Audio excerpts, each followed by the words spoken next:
जोदायक फलचारि श्यावर रामचंद्र की जय।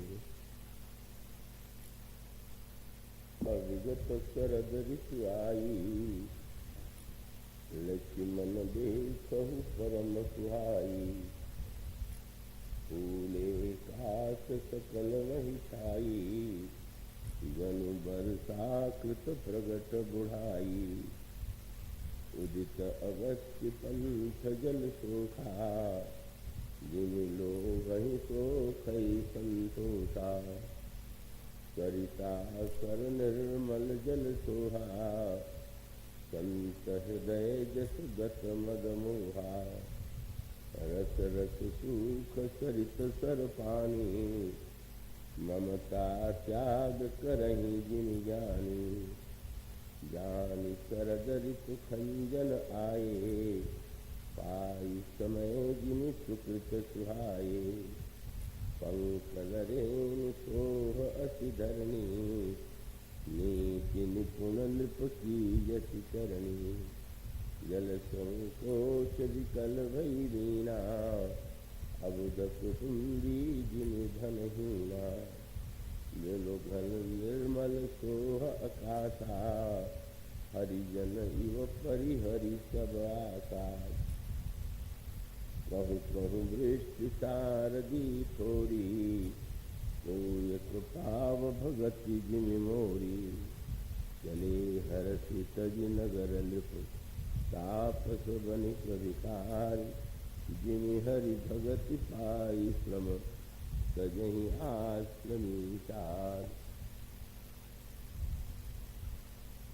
महती अनुकंपा से कृपा से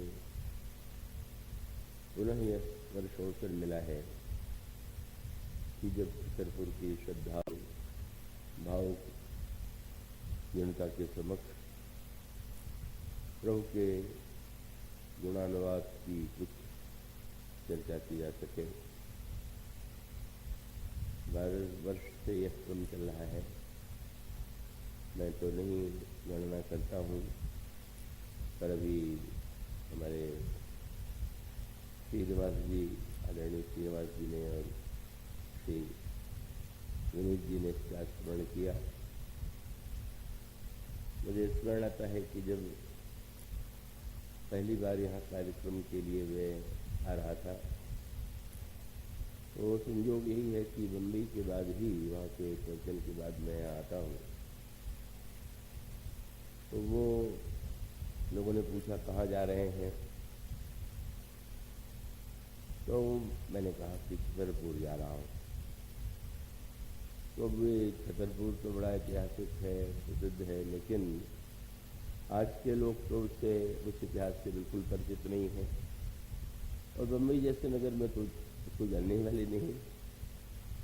तो उन्होंने आश्चर्य से पूछा कि है कहाँ छतरपुर।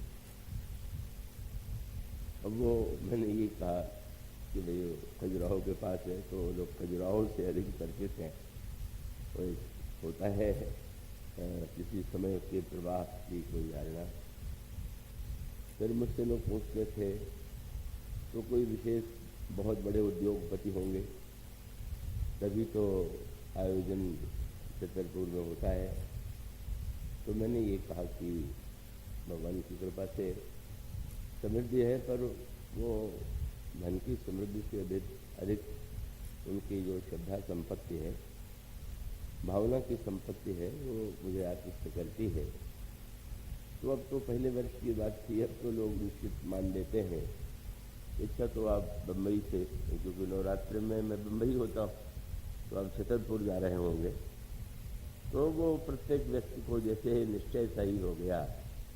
तो वस्तुतः इस परिवार के प्रति जो हमारे हार्दिक स्नेह के संबंध हैं, भावना के संबंध हैं, और संबंध का सूत्र बहुत पुरातन है, तो मैं इस पूरे परिवार के प्रति उनकी श्रद्धा भावना और प्रीति जो मुझे आकृष्ट करती रहती है, और वो उनकी निरंतर जो सेवा है प्रत्येक क्षेत्र में बहुत बड़ी है। तो श्री नारायण भैया को, श्री जय भैया को अशोक जी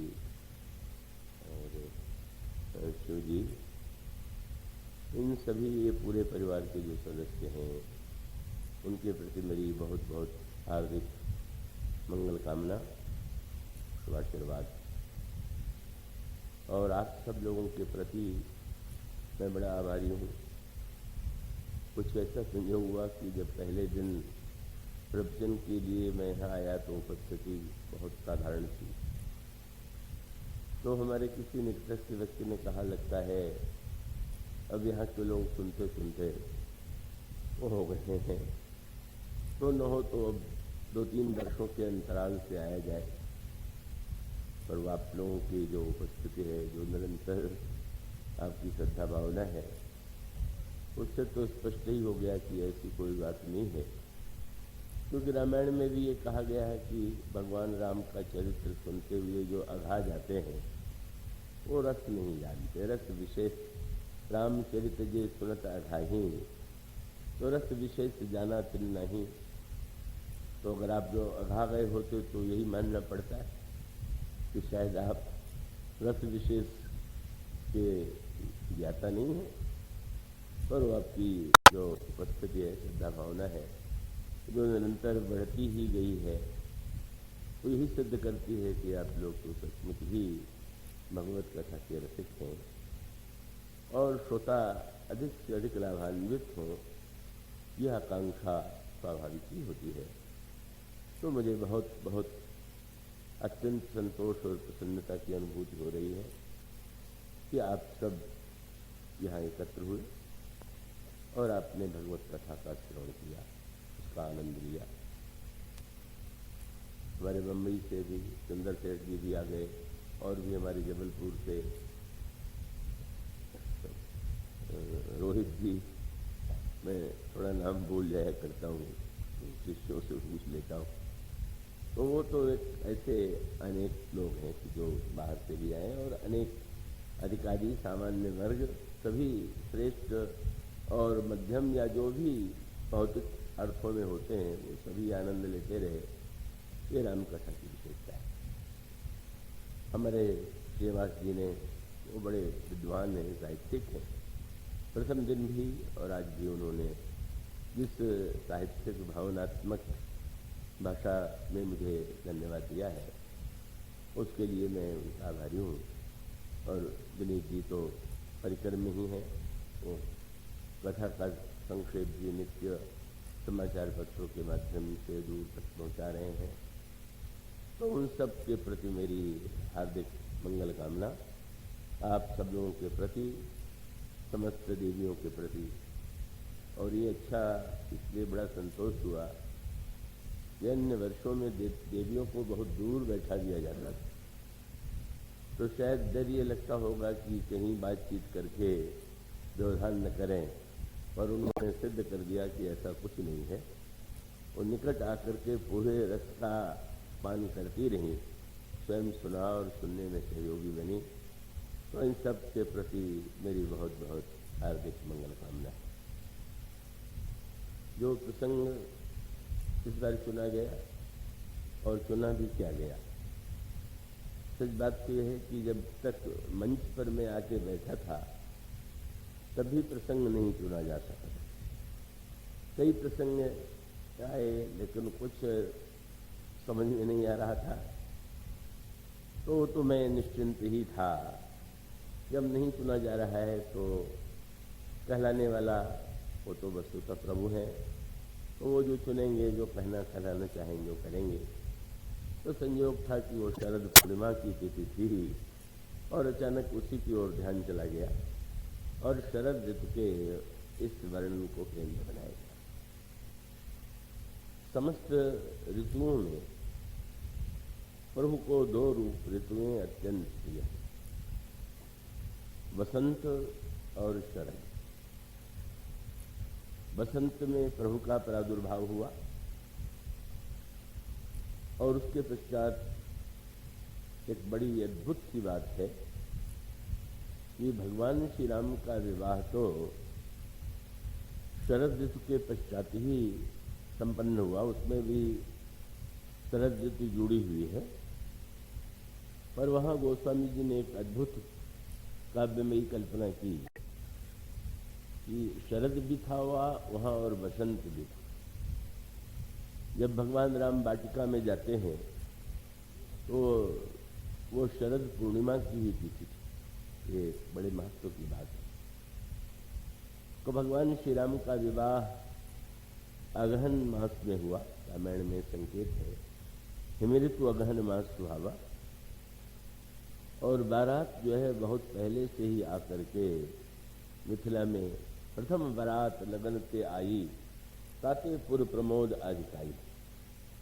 तो शरद पूर्णिमा का पक्ष इसलिए उपयुक्त लगता है कि जिस दिन भगवान राम पुष्पवाटिका में जाते हैं का उसी दिन का भगवान श्री राम ने सायंकाल की संध्या में पूर्ण चंद्रमा को उदित देखा।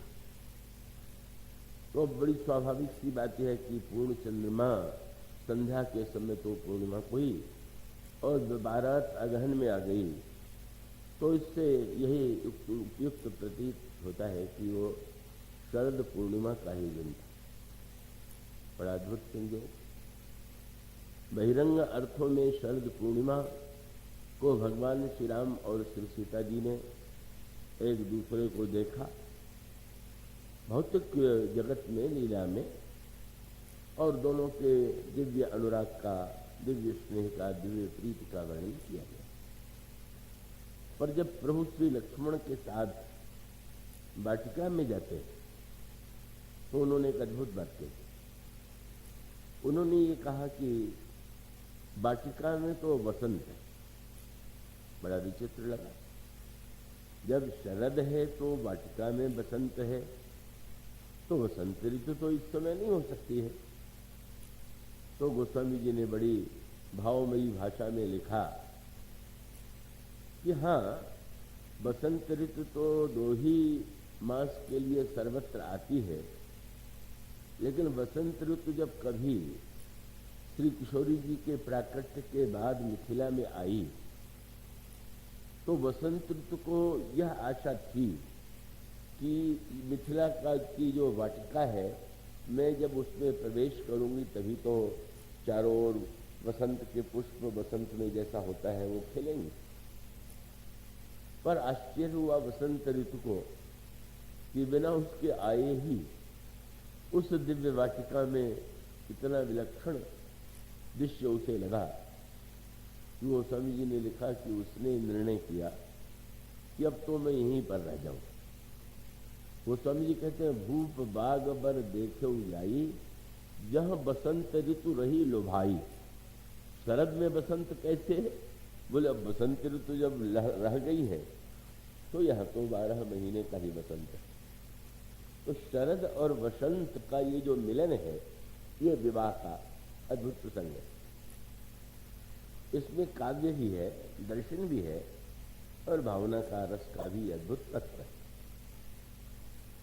आप उस एक दृश्य पर विचार कीजिए का प्रभु जब श्री किशोरी जी और लक्ष्मण जी के साथ वन जा रहे थे तो किसी वृक्ष के नीचे बैठे हुए विराजमान हैं और गांव की स्त्रियों के मन में ये जिज्ञासा जागृत हुई कि हम लोग जरा किशोरी जी के पास बैठ करके उनसे बातचीत का तो सुख लें। और जिस समय ये निकट आकर के बैठी और बड़े भाव भरे शब्दों में उन्होंने ये पूछ लिया, ये कोटि मनोज लजावन हारे, सुमुख कहूं को आही तुम्हारे। देवी यह बताइए कि करोड़ करोड़ कामदेवों को लज्जित करने वाले ये आपके कौन है? उस समय जब श्री किशोरी जी ने परिचय दिया तो गोस्वामी जी ने 2 बड़ी अद्भुत उपमाएं, इसको साहित्य के आनंद के संदर्भ में भी आप देखेंगे और भावना के संदर्भ में। तो वैसे तो अवस्था क्रम से श्री राम बड़े हैं और लक्ष्मण जी छोटे हैं और इसलिए पहले श्री राम का परिचय देना चाहिए और बाद में लक्ष्मण जी। पर श्री किशोरी जी ने क्रम को परिवर्तित कर दिया पहले उन्होंने लक्ष्मण जी का परिचय दिया। तो गोस्वामी जी ने जब श्री किशोरी जी लक्ष्मण का परिचय देने लगे तो एक उनके लिए जो शब्द प्रयुक्त किया वो क्या है? गोस्वामी जी कहते सकुच सप्रेम बाल मृग नैनी बोली मधुर बचन पिक बैनी। कोकिल वाणी, कोकिला की मधुर वाणी जैसे होती है उसी वाणी में श्री किशोरी जी बोले। तो लक्ष्मण जी के परिचय में ये वाक्य कहा गया कि ये पिक बैनी।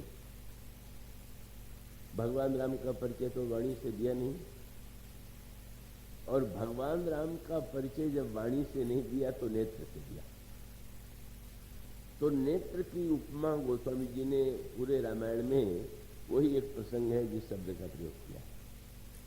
श्री किशोरी जी के नेत्रों के लिए कमल है, मृग शावक के नेत्र हैं, मछली के समान नेत्र हैं, पर यहाँ गोस्वामी जी उपमा देते हैं बहुरी वदन विधु अंचल ढाकी और प्रियतनु पितई भौह करी बाकी खंजन मंजू तिरीछे नैननी निज पति तिनहि कहो सिय सैननी। लक्ष्मण जी का परिचय देने में कोकिल बैनी और श्री राम का परिचय देने में खंजन नैनी। बहुत गहरा गोस्वामी जी का संकेत। क्यों? जब भगवान राम सीता जी और लक्ष्मण जी को देखते हैं तो गोस्वामी जी ने लक्ष्मण जी की तुलना वसंत से की। उन्होंने कहा कि जनु मधु मदन मध्य रति रसन। तो लक्ष्मण यदि मूर्तिमान वसंत है तो कोयल से बढ़कर के बसंत का परिचय कौन दे सकता है? जहां बसंत होगा वहां तो कोकिला बोलेगी, और इसलिए लक्ष्मण जी का परिचय देते हुए वो कोकिल बैनी। और खंजन नेत्र वाली क्यों है? जब गांव की स्त्रियों ने पूछा तो बार बार शरद शब्द का श्री राम के लिए प्रयोग किया। तो वो पूछती हैं कि शरद सरवरी नाथ मुख शरद शरोरुह नयन। इनका जो मुख है वो तो शरद ऋतु के चंद्रमा के समान है, इनके नेत्र तो शरद ऋतु के कमल के समान है। तो बार बार जब श्री राम में शरद का वर्णन किया तो अभी जो चौपाइयाँ आपने पढ़ी हैं सुनी, उसमें क्या है? भगवान राम कहते हैं कि जब शरद ऋतु आती है तभी खंजन आता है, जान शरद ऋतु खंजन आए पाई समय दिन सुकृत सुहाए। मानो खंजन के नेत्र के द्वारा शरद के रूप में श्री राम और कोकिल बैनी के रूप में वसंत के रूप में लक्ष्मण जी का परिचय। ये बड़ी अद्भुत रसमयी उद्भावना है और वो तो लक्षणता है। तो मैं समझ सकता हूँ कि आप लोगों को बड़ा नया लग रहा होगा। सच बात तो मुझे भी नहीं लग रहा, आज से पहले मुझे भी इसका ज्ञान नहीं था। और उसका अर्थ ये है कि सचमुच ये तो अद्भुत है, और वो मानो उसका मधुर तात्पर्य ये है, वसंत और शरद वैसे भी व्यक्ति को अत्यंत प्रिय प्रतीत होता है, पर आध्यात्मिक अर्थों में भी बसंत और शरद की आवश्यकता प्रत्येक व्यक्ति के जीवन में। और वो वसंत और शरद की आवश्यकता किन अर्थों में? जब भगवान श्री राम के संदर्भ में वसंत ऋतु का वर्णन किया जाता है, जब ये कहा जाता है कि भगवान श्री राम का प्राकट्य वसंत ऋतु में हुआ, तो उसका तात्पर्य क्या है? गोस्वामी जी जो तुलना करते हैं वो वसंत ऋतु की तुलना श्रद्धा से करते हैं। गोस्वामी जी कहते हैं संत सभा कहूँ जिस अमराई श्रद्धा ऋतु वसंत समगाई। श्रद्धा वसंत ऋतु है, और इसका सीधा सा तात्पर्य कि हमारे आपके अंतःकरण में तब भगवान श्री राम यदि साक्षात परब्रह्म परमात्मा है, यह अखंड ज्ञान है, तो शास्त्रों का कथन है श्रद्धावान लभते ज्ञानम। श्रद्धा के बिना ज्ञान की प्राप्ति नहीं होती। और मानो अगर हम अपने जीवन में, अपने हृदय में, अपने अंतःकरण में भगवान का प्राकट्य चाहते हैं तो हमारा कर्तव्य है कि हमारे अंतःकरण में श्रद्धा के वसंत का आगमन। और वो अभी जो बात चल रही थी कि गोस्वामी जी ने कहा जनक के बाग में 12 महीने बसंत है, तो मानो संकेत ये है कि भाई बसंत ऋतु में तो 2 मास की उसका बसंत ऋतु भी ठीक है, लेकिन श्रद्धा का बसंत अगर 2 मासी हो, 12 मासी न हो, तो वो किस काम का। तो इसका अभिप्राय यह है कि जब हमारे अंतःकरण में दिव्य श्रद्धा का उदय होता है, तभी हमारे अंतर जीवन में भगवान का प्रकट होता है। और उसी को गोस्वामी जी ने भगवान राम के विवाह को इसीलिए वसंत ऋतु का रूपक दे दिया। और ऋतु की चर्चा कथा के पहले दिन की गई थी, वो एक अलग प्रसंग था। उसमें गोस्वामी जी ने यही कहा है कि वर्णव राम विवाह समाजू सो मुद मंगल में ऋतुराजू। और फिर गोस्वामी जी ने इसको और व्यापक अर्थ देते हुए रामाज्ञा में कहा कि मधु माधव दशरथ जनक मिलब राज ऋतुराज। मानो ये दिव्य का मिलन जो है दशरथ और जनक का, वो मानो चैत्र और वैशाख महीने के समान मिलन है। और उसमें ये दिव्य विवाह की भक्ति और भगवान का जो मिलन होता है वह भी वहीं पर होता है जहाँ पर अंतःकरण में श्रद्धा होती है।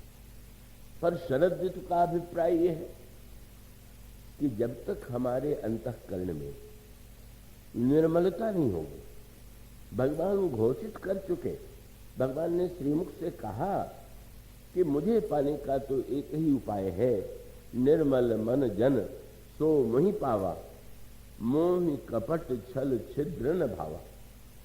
निर्मल मन वाला ही मुझे पा सकता है, मुझे तो कपट छल छिद्र प्रिय नहीं। तो शरद ऋतु को भगवान राम जब शरद ऋतु का वर्णन करते हैं तो बार बार संकेत करते हैं, आकाश कितना स्वच्छ है, नदियों का जल कितना स्वच्छ है, सरोवर का जल कितना स्वच्छ है, भगवान कमल कितना सुंदर शरद ऋतु में खिला हुआ दिखाई दे रहा है। और इन सब का तात्पर्य यही है कि वस्तुतः का ये जो दृश्य है, और उस दृश्य से हम प्रेरणा लें, और प्रेरणा यही है कि हमारे अंतःकरण में श्रद्धा तो चाहिए, पर श्रद्धा के साथ हमारे अंतःकरण में एक साथ जीवन में बसंत और श्रद्धा, बसंत और शरद का यदि मिलन हो जाए, निर्मलता स्वच्छता, इन दोनों का अगर दिव्य मिलन हो तो इससे बढ़कर के आनंद की कोई स्थिति नहीं हो सकती। और इसलिए आप जीवन में भी यही देखते हैं, आप अगर गंदा वस्त्र पहने हुए हो तो दूसरों को कैसा लगता है, और आपको भी अगर बहुत प्रेम नहीं हो गया है गंदे वस्त्रों से तो भी आपको भी संकोच लगेगा कि भैया वैसे कपड़े पहन करके तो जाएंगे तो लोग क्या कहेंगे। तो वस्त्र निर्मल हो वो तो होनी चाहिए, पर वस्त्र निर्मल होने के साथ कुर्ता निर्मल हो और बनियान जो कि त्यों रहे, ये मनुष्य का ये भी स्वभाव दिखाई देता है। तो उसका अभिप्राय कि हम बाहर से निर्मल दिखलाने की चेष्टा करते हैं, भीतर गंदगी भले ही बनी है। और अंतरंग में बैठ के सोचिए कि नहीं, केवल वस्त्र नहीं, केवल भीतर के वस्त्र नहीं, और भी तो अंतरंग में अगर हमारा मन मलयुक्त है, हमारी बुद्धि में अगर मल है, हमारे चित्त और अहंकार में अगर मल है, तो फिर हम स्वच्छ नहीं।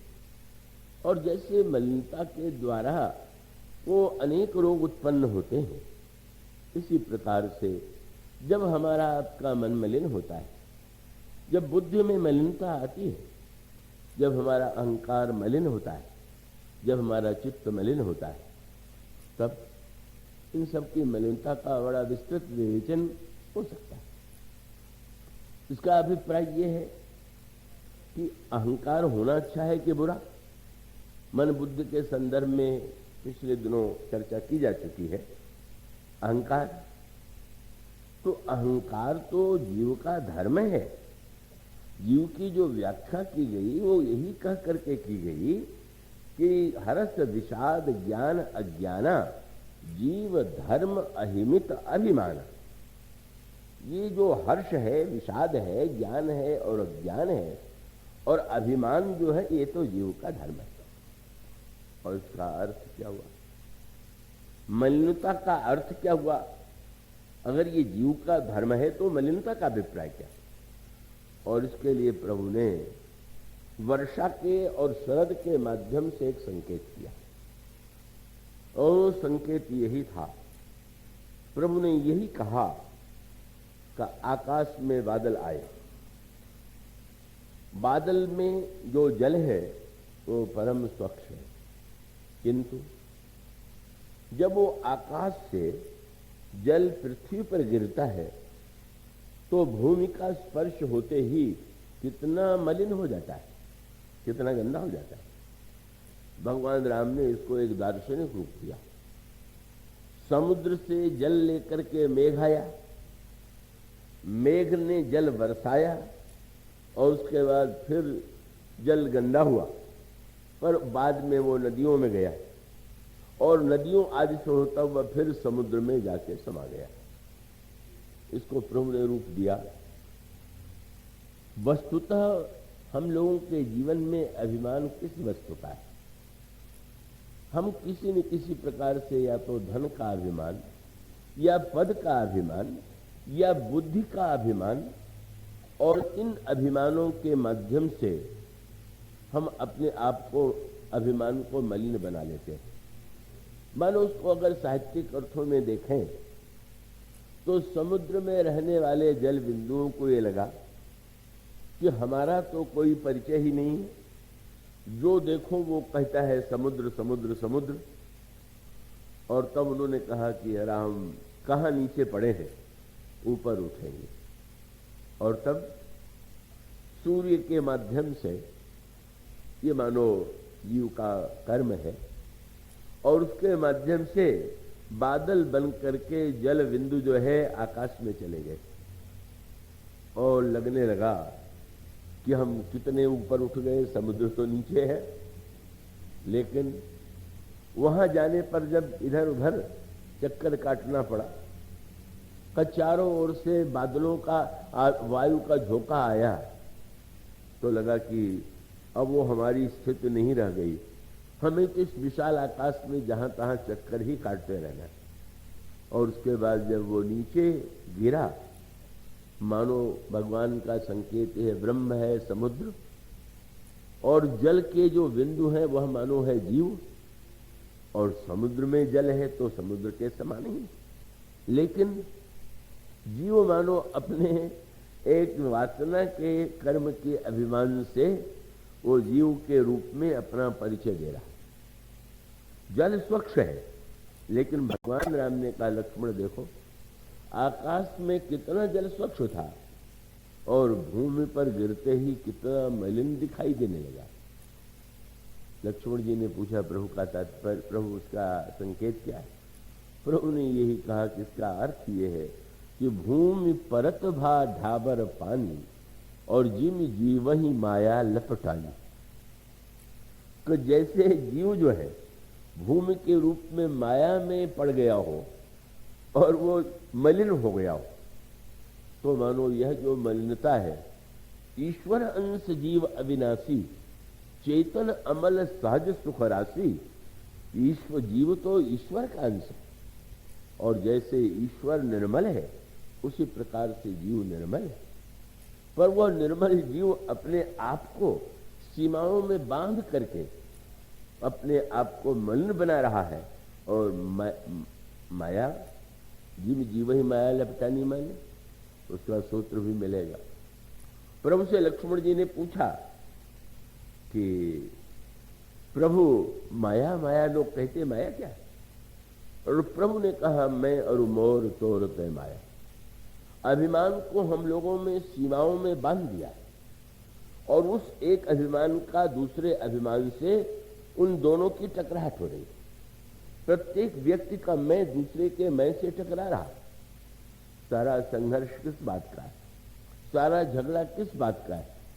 बस केवल मैं शब्द को लेकर। ये जो हमारा अहम है, वास्तविक अहम को अगर हम जीवन में स्वीकार कर लें तो झगड़ा ही नहीं। वास्तविक अहम माने जब कोई ये कहता है, वेदांत की भाषा है, सोहमस्मि, मैं वही हूं ब्रह्म, और स्पष्ट कह दिया गया। कई वेदांती कहेंगे शिवोहम, कहीं शिवोहम या मैं ब्रह्म हूं, शब्द से दोहरा देना तो और बात है, वो तो कोई भी कह सकता है। लेकिन अगर सचमुच ब्रह्म से अभिन्नता का अनुभव हो जाए तो फिर विरोध कैसा है? फिर ये जो मैं है ये द्वंद्वयुक्त तो है नहीं। इस मैं का अर्थ है बस जो कुछ है। प्रभु ने जो व्याख्या किया, ज्ञान क्या है? बोले ज्ञान मान जह एक नहीं, देख ब्रह्म समान सब माई। जब हम यह समझ लेते हैं कि हम तो प्रभु के अंश हैं, तो वो अंश हमारा अभिमान निर्मल हो जाता है। जब कोई अपने मन की वस्तु मांग लेता है तो प्रभु को लगता है कि बहुत बुद्धिमान नहीं, क्योंकि आप जो मांगेंगे वो देंगे। और जब सुतीक्ष्ण जी के समान कोई ऐसा निकल आवे कि आप मुझे देख के मत दीजिए, अपने को देख के दीजिए, इन दोनों में बड़ा अंतर है। तो प्रभु ने तो फिर खजानी खोल दिया, सब दे दिया। आज विवेक तुम्हें दे रहा हूं, ज्ञान तुम्हें दे रहा हूं, सब दे रहा हूं। जब प्रभु दे चुके अविरल भगत विरत विज्ञान हो सकल गुण ज्ञान निधाना, मैं सो दीन सब संशय नहीं, तो अचानक सुतीक्ष्ण जी कहने लगे कि प्रभु जो दीन सो बर में पावा, और अब सो देहु मोहि जो भावा। अब आपको जो अच्छा लगा वो तो आपने दे दिया, अब मुझे जो अच्छा लग रहा है वो मुझे दीजिए। प्रभु मुस्कुराने लगे, अभी तो तुम कह रहे थे कि मुझे मांगना नहीं आता। मांगने कैसे लगे? प्रभु मांगना तो नहीं आता था, पर अभी आपने विवेक दे दिया ना, अब आ गया मांगना। तो मांगिए, क्या मांगते हैं? तो कहने लगे कि जो प्रभु, तदपि प्रभु से प्रार्थना करते हैं कि आप मेरे के वन में बसहु मनसी मम कानन चारी। आप मेरे मन के वन में विचरण कीजिए। बड़े ऐसी विलक्षण वार्ता है, प्रभु को हंसी आ रही है, अद्भुत मिल गया मांगने वाला। उन्होंने सोचा कि अगर मैं प्रभु से ये कहूं कि आप मेरे हृदय के भवन में रहिए, तो प्रभु कहीं ये न कह दें कि आजकल मैं भवन में रहना मेरे लिए संभव नहीं है। पिताजी ने कह दिया है वन में रहने के लिए, तो कहने लगे कि आप समझ लीजिए कि आप वनवासी हैं और हमारा मन वन है। तो तदपि अनुज श्री सहित खरारी, बसहु मनसी मम काननचारी। फिर सोचने लगे कि वन तो बना दिया, पर वन में तो केवल 14 वर्ष के लिए है। कहीं ऐसा न हो कि जब वन से चले जाएं तो कहने लगे भाई अब तो वन को छोड़ करके मैं राजमहल में रहूंगा, तो अब मैं तुम्हारे हृदय को छोड़ करके चला जाऊं। तो कहने लगे कि ऐसी कोई बात नहीं, जब तक आप वनवासी हैं तब तक मेरा मन है, मन वन है। और आप जब वन छोड़ के जाने लगे तो मैं जंगल को कटवा के भवन बना दूंगा। उन्होंने कहा जो कौशलपति, दूसरी वही मांग, जो कौशलपति, ये तो वनवासी हैं। बोले जो कौशलपति राजीव नैना, करहु सो राम हृदय मम आयना। ये भवन है, इस हृदय के भवन में निवास कीजिए। प्रभु ने मुस्कुरा करके उसे भी हाँ कर दिया। पर मुनि जी की तो मांगने की लालसा बढ़ती ही जा रही। प्रभु तो इस अयोध्या में भी निवास तो 11,000 वर्ष ही करेंगे। तो 11,000 वर्ष के बाद संभव है प्रभु मेरे हृदय से चले जाए। कितनी आयु तक मैं रहूंगा ये तो पता नहीं। और तब तीसरी बार मांग किया, क्या? बोले सीता अनुज समेत प्रभु, नील जलज तन श्याम, मम हिय गगन इंदु इव, बसहु सदा निष्काम। जैसे चंद्रमा आकाश में निरंतर निवास करता है, इसी प्रकार से आप मेरे हृदय आकाश में सर्वदा सर्वदा उदित रहिए। इस तरह से मुनि जी ने भगवान को ये मानो वचन ले लिया कि कोई ऐसा समय नहीं होगा कि जब आप मेरे हृदय से दूर जाएं, मेरे हृदय को छोड़ें। और तब प्रभु ने जब सब हाँ कर दिया तो लगा कि अब तो तुम संतुष्ट हो। कहने लगे महाराज मैं सोचता हूं कि एक वस्तु और मांग लूं, अब क्या बचा हुआ? प्रभु ये तो मैंने अच्छी वस्तुएं मांगा है, पर एक वस्तु ऐसी है कि जो आपसे कोई मांगेगा नहीं और व्यर्थ पड़ी हुई है। सब लोग कोई व्यर्थ वस्तु पड़ी हो और कोई मांग ले तो मांग लेने वाले देने वाले को क्या आपत्ति होनी चाहिए? क्या? बोले प्रभु आज तक आपसे लोगों ने यही कहा होगा कि प्रभु कृपा कीजिए अभिमान नष्ट हो जाए। तो सब लोग जो है अभिमान को नष्ट करने के लिए कहते हैं, अभिमान को कोई लेना नहीं चाहता, आप मुझे अभिमान दे दीजिए। तुम अभिमान मांग रहे हो? कौन सा? अस अभिमान जाय जनि भोरे, मैं सेवक रघुपति पति मोरे। महाराज ऐसा अभिमान मेरे जीवन में कभी न जाए कि आप मेरे स्वामी हैं और मैं आपका सेवक हूं। तो इसका अभिप्राय है कि अभिमान अगर या तो भगवान के नाते का अभिमान हो या जीव ईश्वर के अंश के रूप में, जब ये वृत्ति आ जाती है तो हमारा अभिमान निर्मल हो जाता है। और जब हमारे अभिमान में भौतिक वस्तुओं को जोड़ करके अभिमान, तो वो अभिमान मलयुक्त हो गया। और जो चित्त है वो बात तो जरा बहुत, मैं उतना गंभीर आज नहीं लेना चाहूंगा। तो एक और सी अद्भुत सी बात है, माने चित्त की निर्मलता तो सबसे अंत में होती है।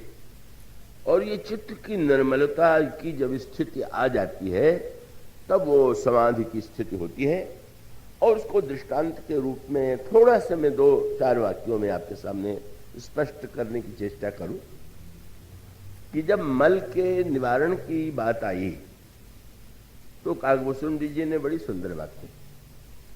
उन्होंने कहा कि जितने साधन बताए जाते हैं उसका उद्देश्य व्यक्ति के मन को निर्मल बनाना ही तो है।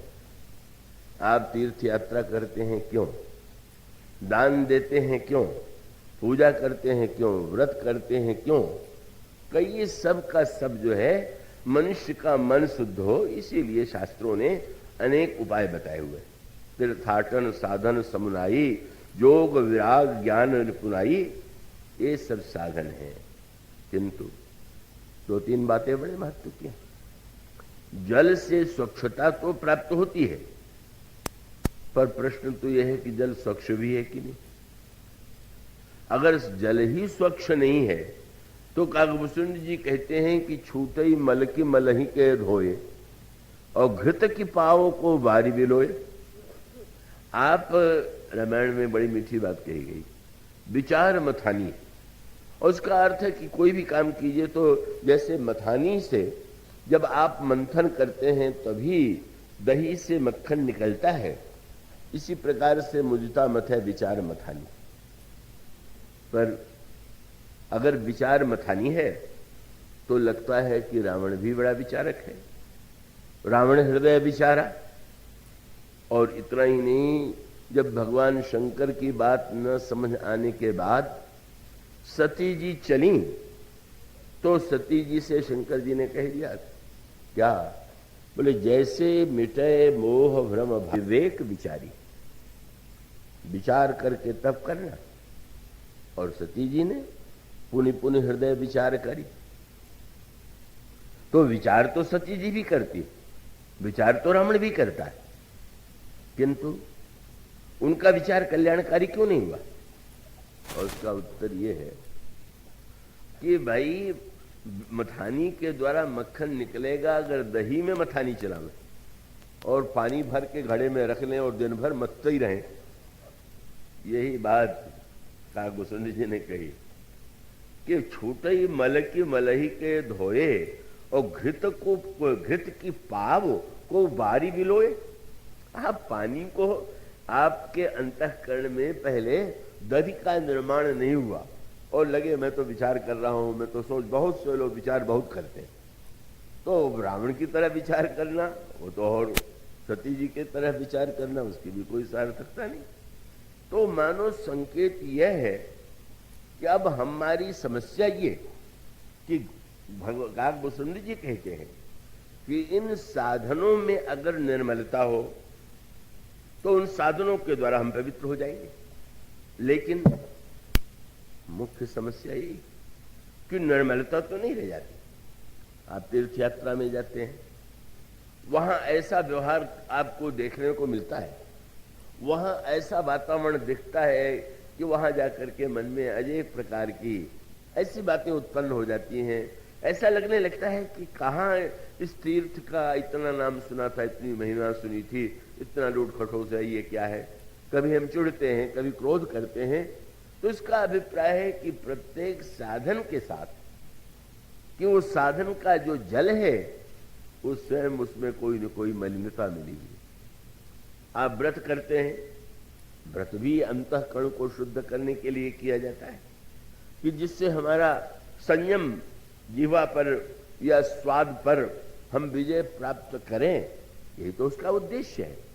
लेकिन अब व्रत के ही दिन योजना बनने लगे कि आज क्या क्या फलाहार कितना स्वादिष्ट बने, तो आपका व्रत क्या हुआ?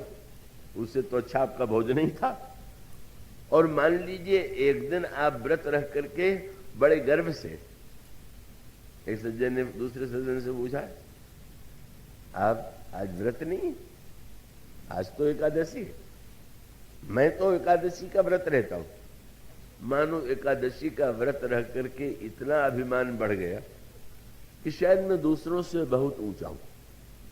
और उसका अर्थ क्या हुआ कि प्रत्येक अभिमान पुण्य के साथ अथवा एक दिन संयम किया, मान लीजिए व्रत भी रह गए, तो कल क्या पारण करेंगे, इसकी योजना बनने लगी।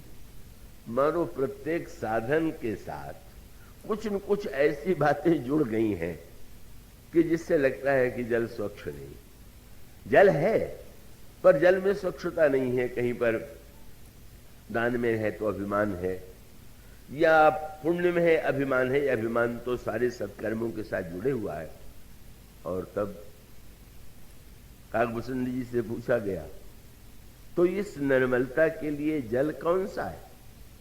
और तब उन्होंने जो जल बताया वही जल ऐसा है कि जिसके द्वारा पूरा अंतःकरण सबका निर्मल हो सकता है। और वो जल कौन सा है? उन्होंने घोषणा किया, प्रेम भगति जल बिनु रघुराई, अभियंतर मल कबहु न जाए। जब तक हमारे अंतःकरण में प्रेमा भक्ति का उदय नहीं हो जाता है, तब तक अभ्यंतर मल कभी विनष्ट नहीं हुआ। और उसका अर्थ यह है कि सच्चे अर्थों में प्रेमा भक्ति कहने का अभिप्राय यह है कि भक्ति तो सबसे सरल और भक्त सबसे कठिन। सरल तो इसलिए है कि अगर कोई द्रव्य के लिए भी भगवान की पूजा कर रहा है तो भगवान उसको भी भक्त मानते हैं। वो कहते हैं कि मेरे 4 प्रकार के भक्त हैं। जो धन के लिए मुझे पुकारते हैं वो भी मेरे अर्थार्थी भक्त हैं। जो संकट में पड़ के मुझे पुकारते हैं वो भी मेरे आर्त भक्त हैं। वो ठीक है, किंतु इतना होते हुए वे प्रेमा भक्ति का तात्पर्य है कि इन वस्तुओं को हम भगवान से चाहते हैं तो भगवान इतने कृपालु हैं कि हमें भक्त मान करके हमारी इच्छा पूरी करते हैं। किंतु ये जो निर्मलता है यह कब आवेगी? इस निर्मलता का उपाय क्या है? आप देखिए ना, श्री विभीषण चले लंका से, प्रभु की ओर चले। मन में होने लगा, संकल्प विकल्प आने लगा, मैं जा रहा हूं, प्रभु शरण में लेंगे कि नहीं लेंगे। फिर अचानक लगा, नहीं, पहले भी तो मेरे ही समान व्यक्ति प्रभु की शरण में गए। सुग्रीव, वे भी बड़े भाई के द्वारा संत्रस्त थे, मैं भी बड़े भाई के द्वारा सताया गया हूं। उन्हें शरण में लिया तो मुझे भी लेंगे। अब फिर कल्पना आगे बढ़ी, प्रभु ने सुग्रीव को शरण में लिया तो बाली का वध किया, मुझे शरण में लिया तो रावण का वध करेंगे। और जब इतनी कल्पना बढ़ी तो धीरे से लोभ ने कहा कि जब प्रभु ने उस बाली का वध किया तो सुग्रीव को राज्य दिया, तो अब रावण का वध करने के बाद तो राज्य मुझे ही देंगे। ऐसे धीरे से वासना मन में बैठ गई। यही होता है, कैसे धीरे से आ जाती। गए, जब प्रभु को दूर से देखा भी तो दूर ही ते देखो दो भ्राता, नैनानंद दान के दाता। दिखाई भी पड़े तो दान के दाता के रूप में दिखाई पड़े। यद्यपि कोई सिंहासन पर तो बैठे नहीं थे सोने के, कि छत्र लगा हो और हीरा मोती हो और किसी को लगे कि दान के दाता है। अब जो मृगचर्म पर बैठे हुए हैं, जिनके शरीर पर वलकर वस्त्र है, उनको देख करके दान का दाता समझना अपनी आंखों की बात है। कामना है तो उसी रूप में दिखाई देते हैं। और प्रभु मिले और उनके लिए तो वो तो प्रभु बड़े प्रसन्न होकर के कभी किसी का ये कह के तिरस्कार नहीं करते हैं, कह रहे तुम तो मांगने के लिए आए हो, तुम तो बड़े स्वार्थी हो। हम लोग ये शब्द कह सकते हैं, पर प्रभु तो इतना सम्मान देते हैं। जिस समय आपने विभीषण को देखा और विभीषण जी ने प्रभु के चरणों में प्रणाम किया, ये कह करके नाथ दशानन कर में भ्राता, निश्चर वंश जन्म सुरत्राता, सहज पाप प्रिय तामस देहा, जथा उलू कहीं तम पर नेहा, श्रवण सुयस सुनि आयऊ, प्रभु भंजन भवभीर, त्राहि त्राहि आरत हरण, शरण सुखद रहोगी। प्रभु ने सुना, तुरंत आप गए और आपने अपनी भुजाओं के द्वारा दीन बचन सुनि प्रभु मन भावा, भुज विशाल गही हृदय लगावा। आपने अपने विशाल भुजाओं से विभीषण को उठा करके हृदय से लगा लिया। और हृदय से लगाने के बाद प्रभु ने सुग्रीव की ओर भी देखा। मित्र सुग्रीव, तुमने जैसा कहा था वही मैं कर रहा हूं। भगवान राम जब सुग्रीव आए थे तो सुग्रीव ने यही कहा था कि महाराज ये रावण का छोटा भाई है, इस पर विश्वास नहीं करना चाहिए, और मेरी सम्मति तो यही है कि राखी अबाधे मोहिनी स्वभावा, इसको बंदी बना करके रख लीजिए। प्रभु ने कहा कि मित्र सुग्रीव, तुमने तो ये कहा नहीं कि इसको मार डालिए, तुमने यही तो कहा था कि बांध के रख लीजिए। तो मैं तो सोचता हूं कि सचमुच बांध के रखूं, लेकिन बांधने के लिए तो मेरी भुजाओं का बंधन ही सबसे श्रेष्ठ है। इसको ऐसे प्रेम बंधन में बांध लूंगा कि कभी यहां से नहीं जाएगा। और हृदय से लगाने के बाद प्रभु ने तुरंत कहा, कहु लंकेश, लंका के राजा कहिए। वो ये नहीं तुम बड़े इच्छा लेके आए हो, ये नहीं कहा कि तुम्हारे स्वार्थ से आए हो। कहु लंकेश सहित परिवारा, कुशल कुठाहर वास तुम्हारा, खल मंडली बसहु दिन राती, सखा धर्म निबहे के भांति। प्रभु प्रशंसा करने लगे। उस समय विभीषण जी ने एक बात कही और बड़ी मधुर बात। उन्होंने कहा, प्रभु मैं ये नहीं कहूंगा कि मेरे मन में लोभ नहीं था, पर था कहूंगा, अब नहीं है। क्यों? उन्होंने शब्द यही कहा कि उर कछु प्रथम वासना रही, लेकिन कब तक? बोले जब तक दूर ही ते देखो। जब तक जीव ईश्वर को दूर से देखता है तब तक तो वासना लेके जाता है, पर अब बोले प्रभु वह जो चरण, वो जो वासना थी क्या हुई? प्रभु पद प्रीति सरित सो वही। आपके चरणों के जल से वो वासना समाप्त हो गई। अब मेरे अंतःकरण में कोई कामना नहीं है। यही है प्रेमा भक्ति। कामना के बाद जब भगवान के प्रति ऐसी भावना का उदय हो जाए तो उन्होंने ये कहा कि प्रभु आपने कुशल पूछ दिया तो मैं तो यही कहूंगा कि अब, तब नहीं अब। कुशल प्रश्न तो शिष्टाचार है। आप एक दूसरे से मिलते हैं तो पूछते हैं कुशल से तो है। कबीरदास जी से किसी ने पूछ दिया तो बिगड़ खड़े हुए, बड़े अक्खड़ स्वभाव के थे। ये प्रश्न सुनते सुनते मैं ऊब गया हूं। जो मिलता है यही पूछता है, कुशल कुशल। क्या हुआ महाराज, कोई दुर्घटना हो गई क्या? उनका दुर्घटना हो नहीं गई, वो तो निरंतर है ही है। क्या? कुशल कुशल ही के करत, जग में बचा न कोय। क्यों? बोले माया मुई न मन मुआ, तो कुशल कहाँ से हो? जब मैं मेरापन बचा हुआ है, मन बना हुआ है, तो काहे का कुशल होगा? विष्णु जी ने भी कहा कि प्रभु आपने पूछा, कहु लंकेश सहित परिवारा, कुशल कुठाहर।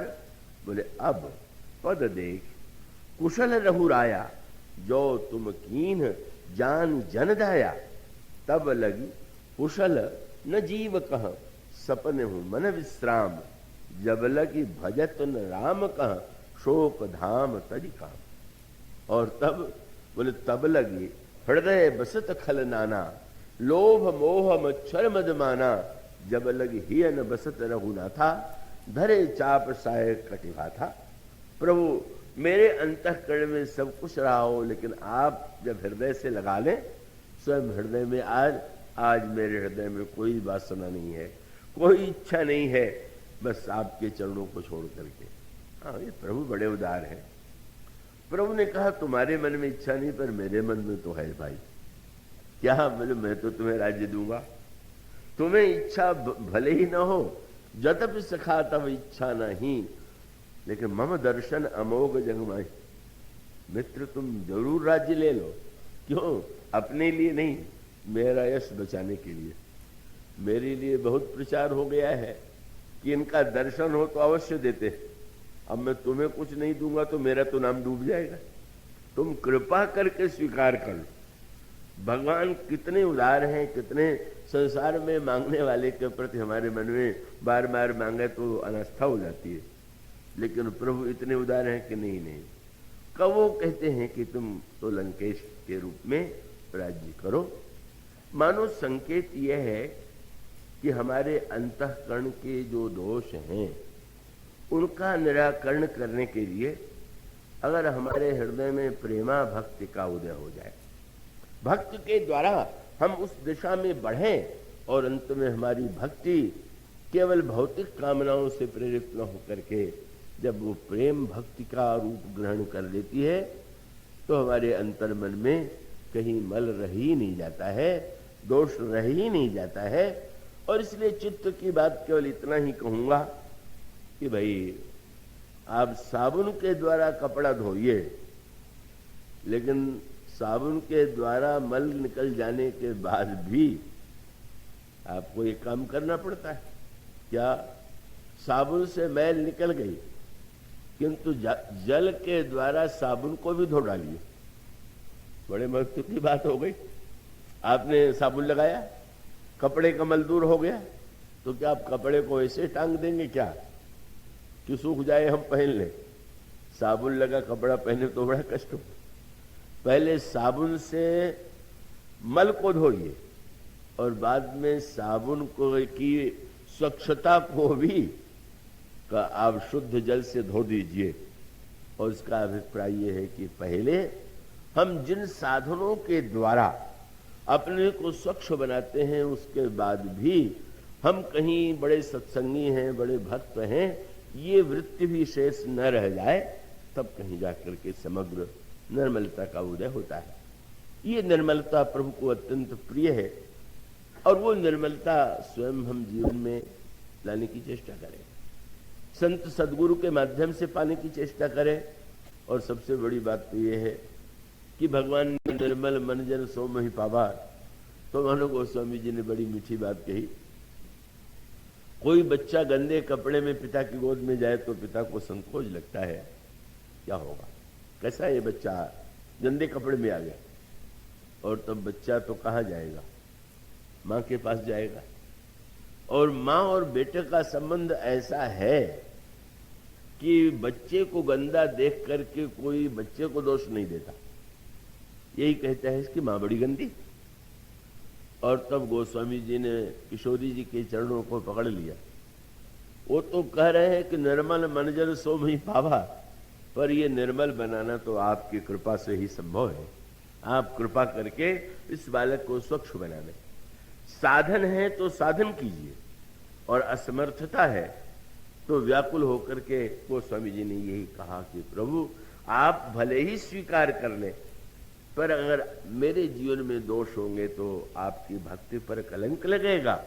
इसलिए कृपा करके आप मुझे ऐसी भक्ति दीजिए कि जिसमें इन विकारों का अभाव।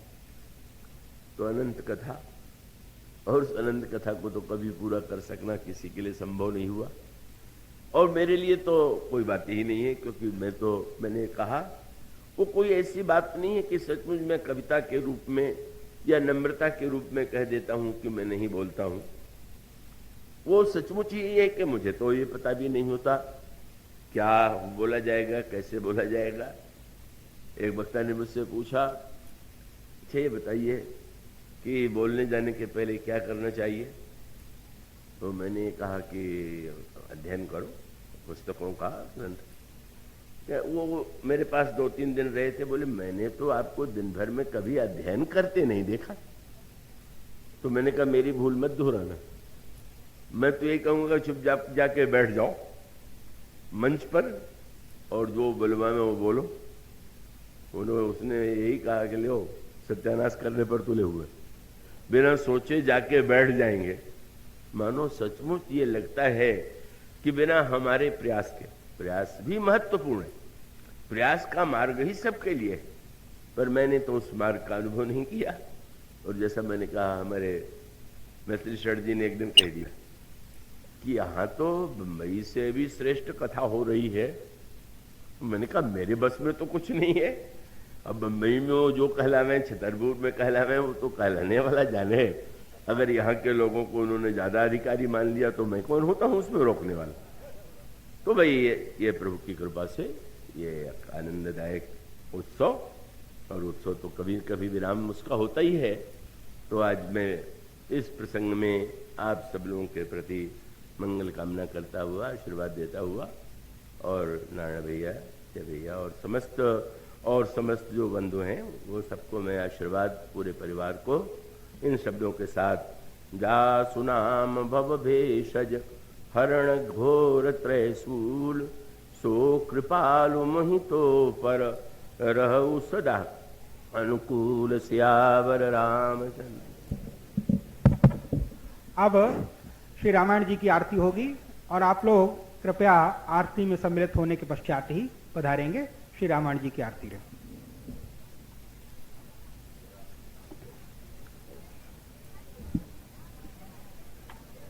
काली ललित सिया पी की रति आरती श्री रामायण जी की,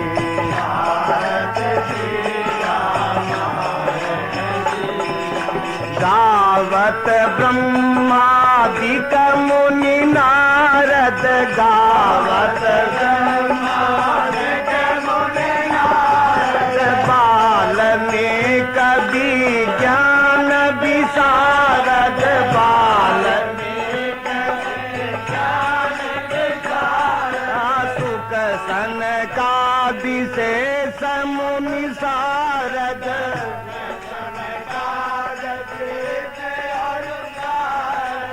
परनि पवन सुत कीरति नीति, परनि पवन सुत कीरति नीति, आरती श्री रामायण जी की, आरती श्री रामायण जी की, गावत वेद पुराण अष्टदश, गावत वेद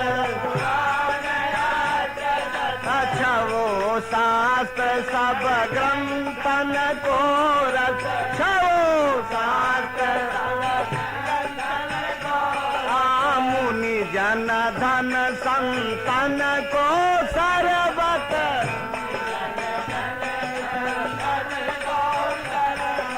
सारयंस सम्मत सबहि, सारयंस सम्मत सबहि, आरती श्री रामायण जी की, आरती श्री रामायण, गावत संतत शंभु भवानी, गावत संतत शंभु भवानी, अरुघट संभव मुनि विज्ञानी अरुघट संभव मुनि विज्ञानी व्यास आदि कवि बार्ज बखानी व्यास आदि कवि बार्ज बखानी काग भुसुंड गरुड़ के गीत काग भुसुंड गरुड़ के गीत आरती श्री रामायण जी की आरती श्री रामायण जी कीरति कलित ललित सिया प्रीति कीरति कलित आरती श्री रामायण जी के हाँ कलिमल हरण विषय रस फीकी कलिमल हरण विषय रस फीकी सुभग सिंगार मुक्ति जुअती की दलन रोग भव मोरियमी की अरे तात मात सब विधि तुलसी की तात मात सब विधि तुलसी की आरती श्री रामायण जी की आरती श्री रामायण जी कलिमल हरण विषय रस फीकी सुभग सिंगार मुक्ति जुअती की सुभग सिंगार की दलन रोग भव मूर्यमी की तात मात सब विधि तुलसी की तात मात सब विधि तुलसी की आरती श्री रामायण जी की आरती श्री रामायण जी कीरति कलित ललित सिया प्रीति आरती श्री रामायण जी की आरती श्री रामायण जी बोलिए सियावर रामचंद्र की जय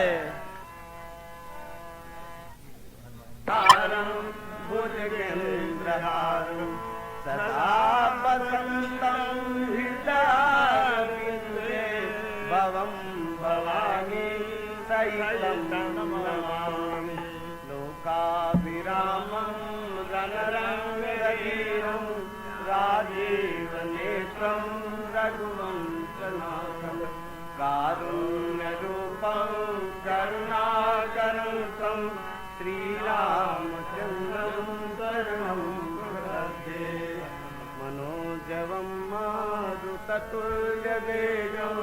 जितेन्द्रियं बुद्धिमतां वरिष्ठं वातात्मजं वानरयोतमोजं श्रीरामदूतं शरणं प्रपद्ये बोलिए सियावर रामचंद्र यहाँ जाइए भैया जियो जियो चंदा चांदनिया रे चंदा चांदनिया रे जियो जियो चंदा चांदनिया चंदा चांदनिया रे जियो जियो चंदा चांदनिया रे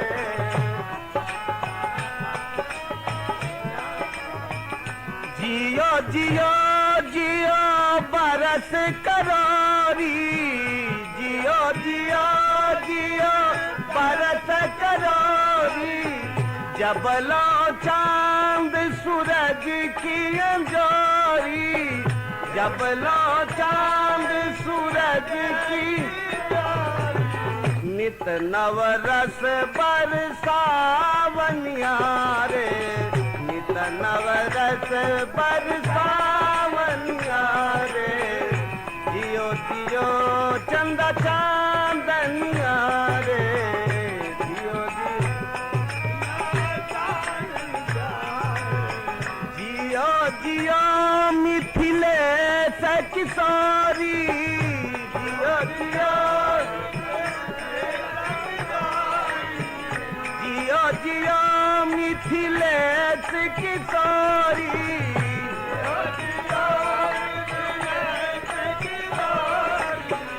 प्रीतम मुख छवि चंद चकोरी, प्रीतम मुख छवि, प्रीतम मुख छवि चंद चकोरी,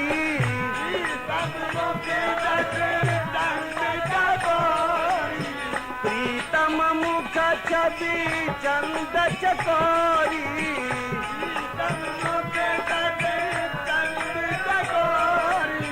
सुख लुट मिथिला भामिनिया रे, सुख लुट मिथिला भामिनिया रे, जियो जियो चंदा चांदनिया रे, जियो जियो चंदा चांदनिया रे, हाँ चंदा चांदनिया रे, चंदा चांदनिया रे, चांदनिया रे,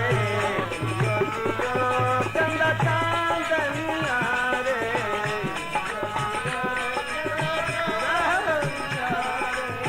जियो जियो मेरे नैनों के तारे, जियो जियो मेरे नैनों के तारे, जियो जियो मेरे नैनों के तारे, जियो जियो मेरे नैनों के तारे, श्री सियाजू के प्राण यधारे, श्री सियाजू के प्राण यधारे, श्री सियाजू के प्राण यधारे,